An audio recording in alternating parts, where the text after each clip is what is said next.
की आपल्या इथे बऱ्याच वेळेस काय होतं, की पैसे नसल्यामुळे लोकांचे इलाज होत नाही किंवा ट्रीटमेंटसाठी पैसे नसतात, तर मग पेशंट दगावतो. तर इमर्जन्सी टेक्निक आहे का, की ज्याच्यामध्ये आता इन्सिडेंट तो डिझायर किंवा प्लॅन नव्हता किंवा ती त्याची विश नव्हती. पण आता घटना अशी झालेली, की ज्याच्यामध्ये त्याला वेळ कमी आहे आणि ऑप्शन नाही. तर ओके. अशामध्ये असं काही आहे का scenario? Again ho'oponopono technique works on okay, it. तुम्ही बसल्या जागी म्हणू शकतात, की या व्यक्तीने मला एवढे पैसे आणून दिले, ज्याच्यामुळे या व्यक्तीचा इलाज झाला आणि तो बरा झाला. ओके. आणि 108 वेळा प्रेयर करायची अगेन आणि थँक यू म्हणायचं आहे. हं. म्हणजे काय, की तुमचे जर संचित कर्म असतील, तर ते आपोआप पैसे येणार. ती सिच्युएशन पण आपल्यावर का ओढवते? काहीतरी आपले पास्ट कर्माज असतात, पास्ट रिग्रेट्स असतात आणि ते आपल्याला आत्ता दिसतंय.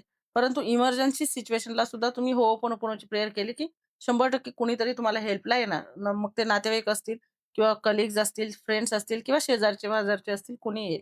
तुमची मदत होईल.